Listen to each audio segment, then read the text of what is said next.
144 కీర్తన మొదటి వచనం నుంచి చదువుదాం. నాకు ఆశ్రయదుర్గముకు యెహోవా సన్నుతింపబడునుగాక. ఆయన నా చేతులకు యుద్ధమును నా వ్రేళ్లకు పోరాటమును నేర్పువాడై ఉన్నాడు. నా చేతులకు యుద్ధమును నా వ్రేళ్లకు పోరాటమును నేర్పువాడై ఉన్నాడు. ఆయన నాకు కృపానిధి, నా కోట, నా దుర్గము, నన్ను తప్పించువాడు, నా కేడము, నేను ఆశ్రయించువాడు.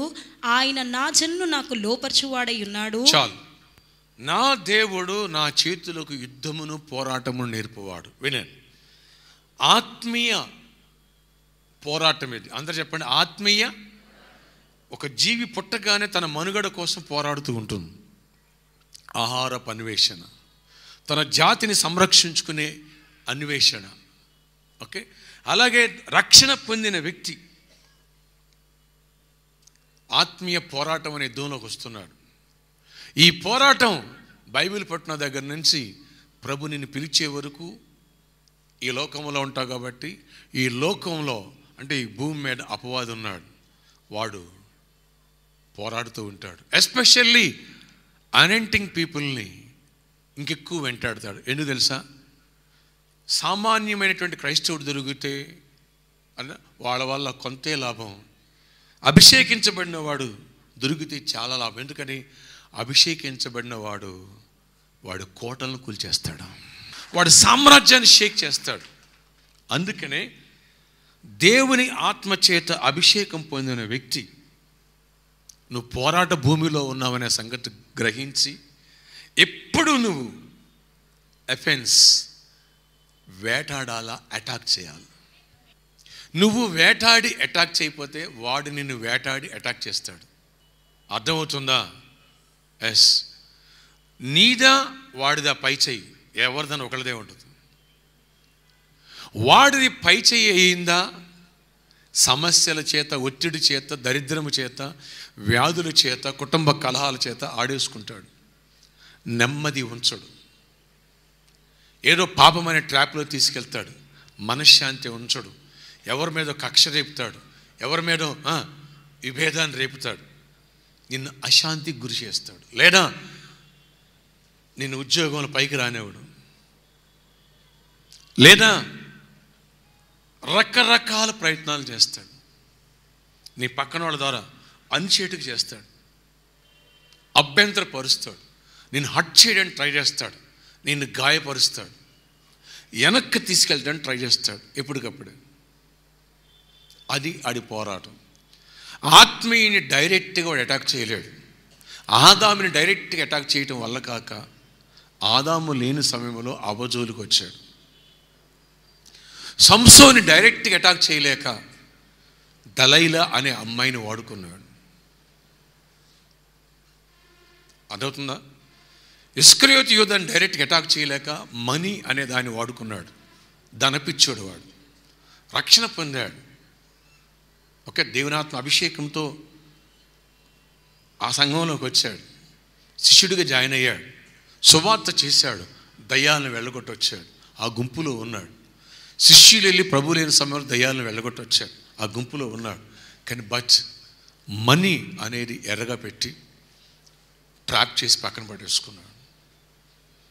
సంసోనికి అమ్మాయి అనే ఎర్ర పెట్టేసి పక్క తిప్పించాడు. దావీదుకు కూడా అమ్మాయి అని ఎర్ర పెట్టాడు, పక్క తప్పించాడు. కానీ దావీదు మేలుకొని బయటకు వచ్చాడు. ఫ్రెండ్స్, ఒక్క సత్యాన్ని గ్రహించండి. ఎప్పుడు దావీదు దొరికాడో కుటుంబంలో సమస్యలు స్టార్ట్ చేయించాడు,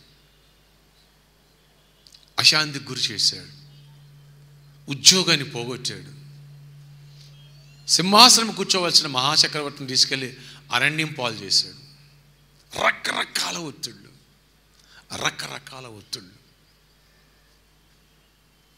అవగాహన చేసుకో. ఇది ఆత్మీయ అందరూ చెప్పండి. ఈ ఆత్మీయ పోరాటంలో అపవాదిని ఎదిరించి నువ్వు తరమాలి. యాకోబు రాసిన పత్రిక 4:7 కాబట్టి దేవునికి లోబడి ఉండుడి, అపవాదిని ఎదిరించండి, అప్పుడు వాడు మీ యొద్ద నుండి పారిపోవును. చూడండి, ఎదిరిస్తే పారిపోతాడు, భయపడితే నిన్ను తరుముతాడు. ఎంతమందికి అర్థమవుతుంది? ఎస్.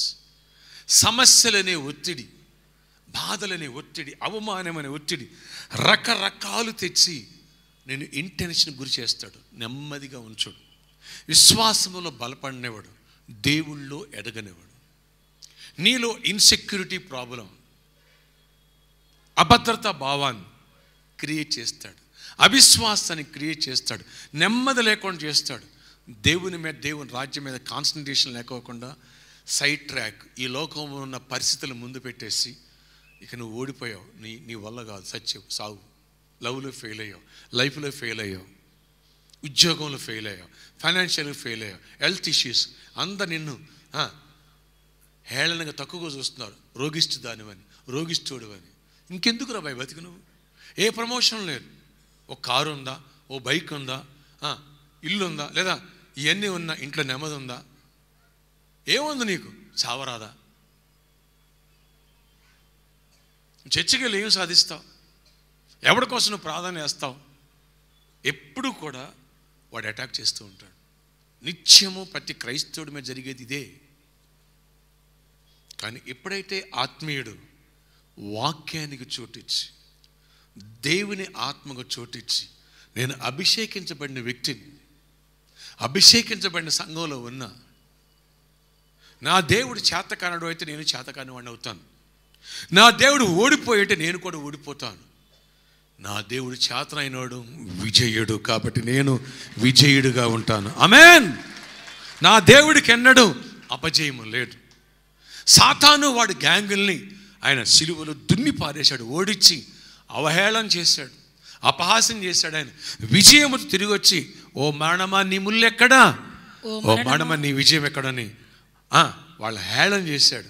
అలాంటి దేవుని రక్తంలో కడగబడి నేను, అలాంటి దేవుని నామాలు అభిషేకం పొందిన నేను ఈ ఒత్తిడికి నేను ఎందుకు టెంప్ట్ అవ్వాలి?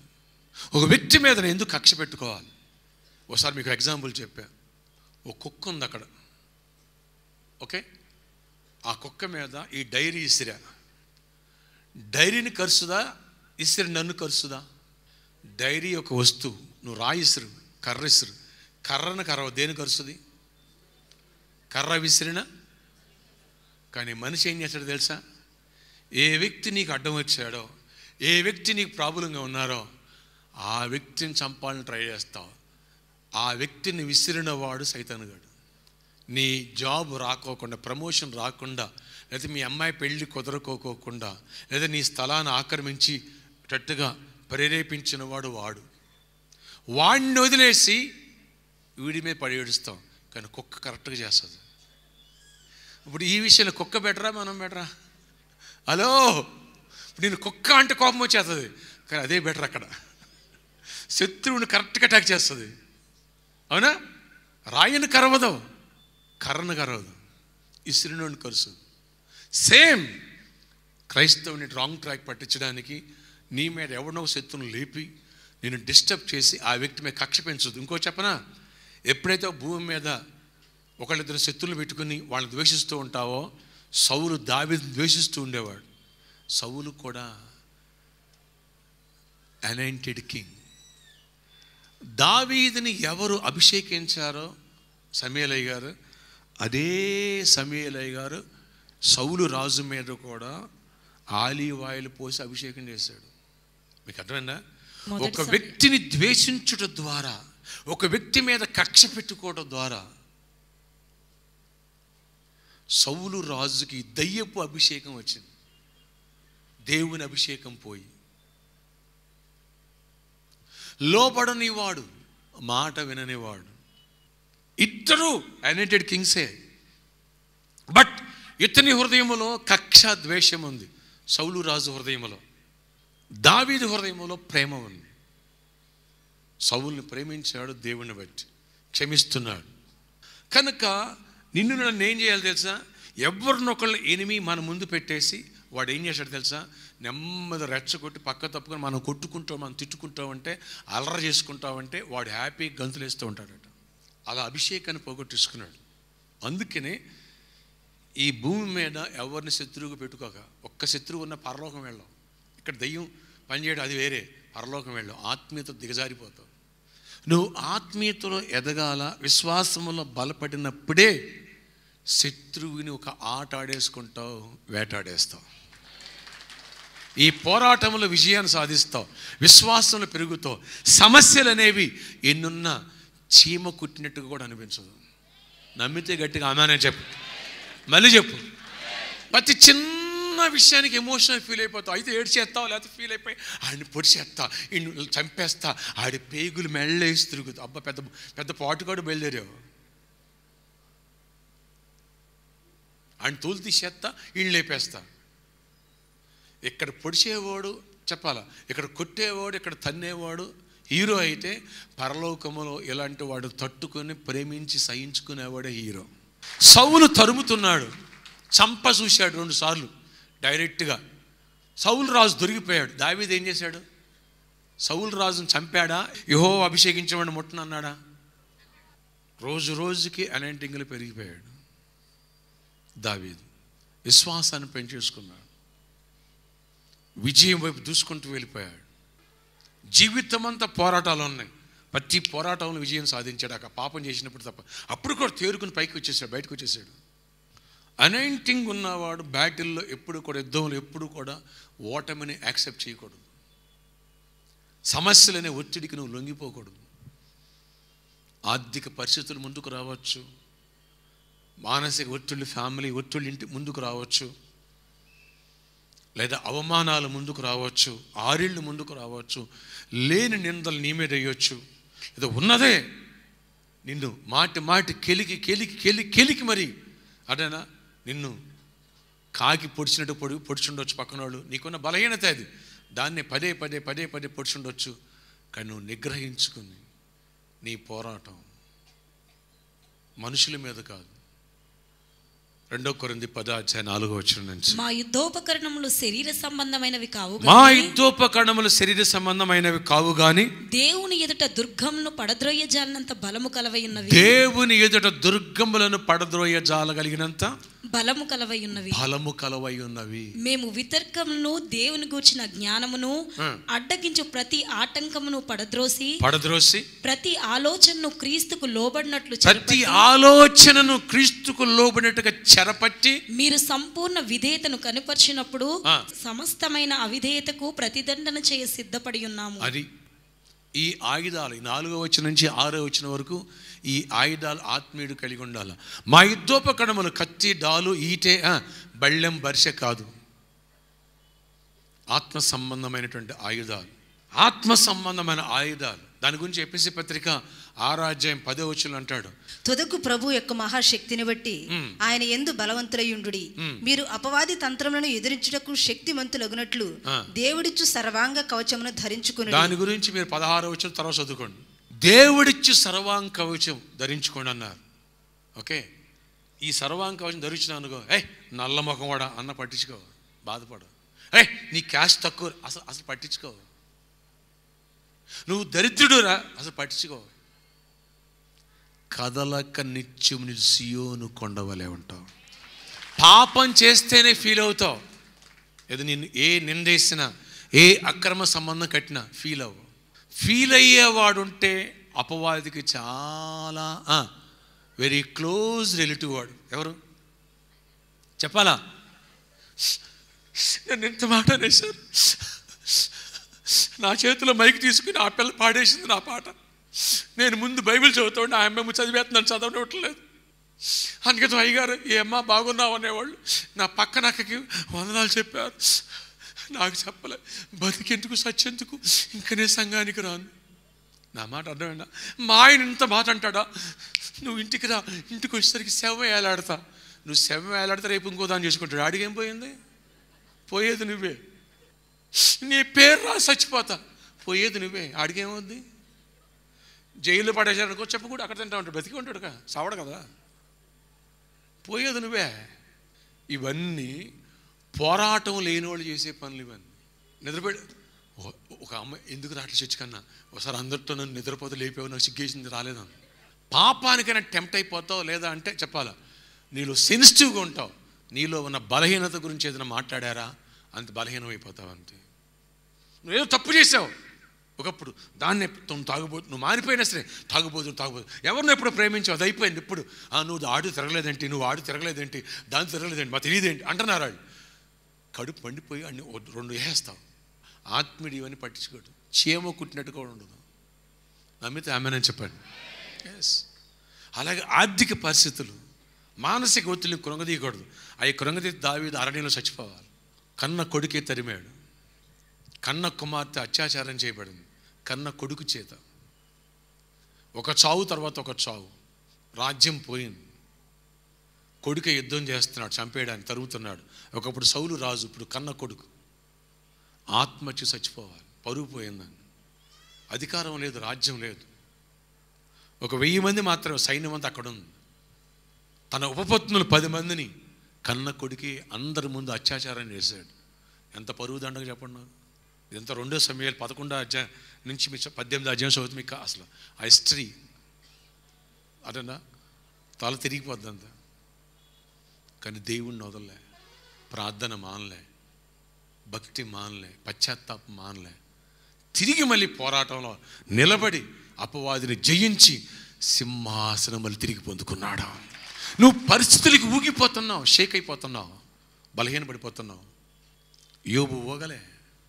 యెహోవా ఇచ్చిన యెహోవా నామ స్తుతి అంతే. ఫ్రెండ్స్, నువ్వు ఎప్పుడైతే ఈ పోరాటం అనే దాని విషయంలో నువ్వు స్ట్రాంగ్గా ఉంటావో అటాక్ చేయాలి. ఎలా, ఏమన్నాడు చెప్పండి నాకు.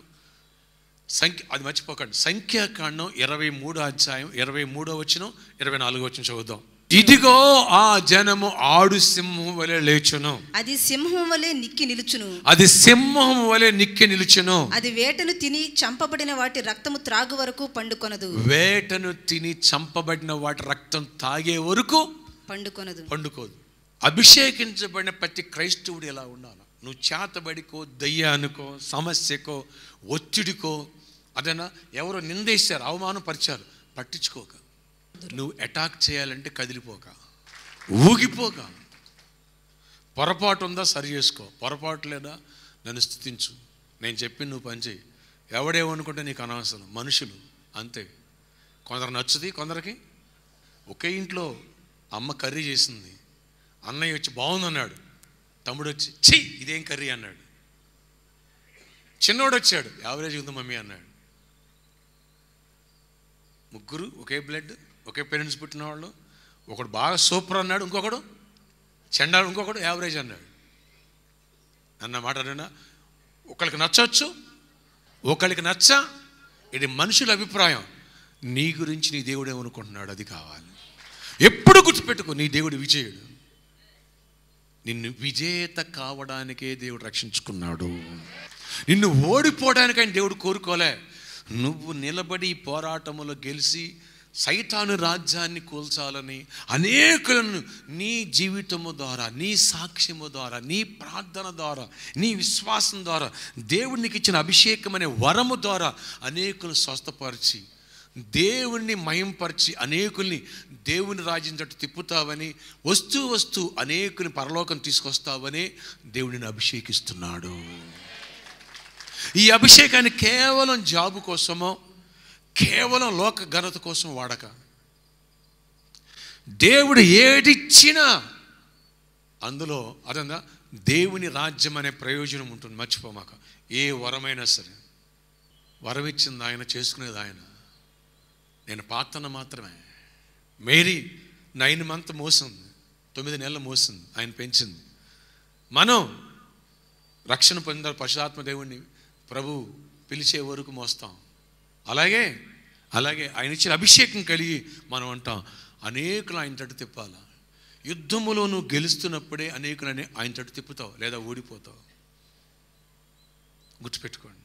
ఇతరులకు లేని అభిషేకం నీకు ఇస్తున్నాడంటే నువ్వు అనేకులను నీ సాక్ష్యము ద్వారా, నీ జీవితంలో జరిగే అద్భుతాల ద్వారా ఇతరులకి చెప్పి ప్రభావితులను చేసి నువ్వు వస్తూ పరలోకానికి మనుషులు తీసుకొస్తాను. ఇక్కడ దేవుని రాజ్యం స్థాపించడానికి సైతానుగాడి రాజ్యాన్ని పునాదులతో కూలుస్తావనే ఈ సంఘంలో తీసుకొచ్చి నేను అభిషేక ప్రార్థన చేస్తున్నాడు దేవుడు.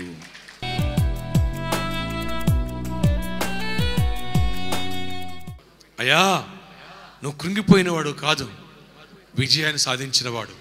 మేవెందుకు ఓడిపోవాలా, మేవెందుకు కృంగిపోవాలా, మేవెందుకు చేతకాని వాళ్ళగా ఉండాలా?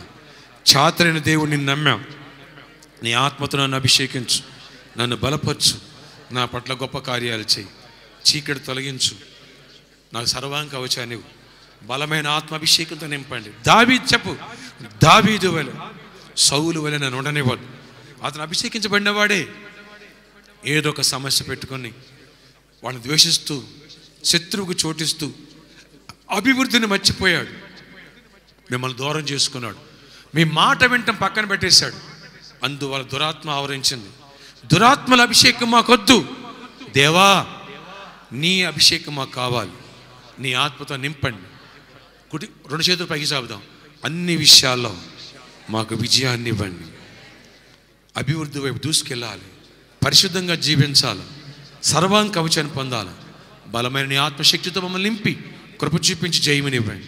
యేసు నామములో ఈ ప్రార్థన చేస్తున్నాము తండ్రి. ఆమేన్.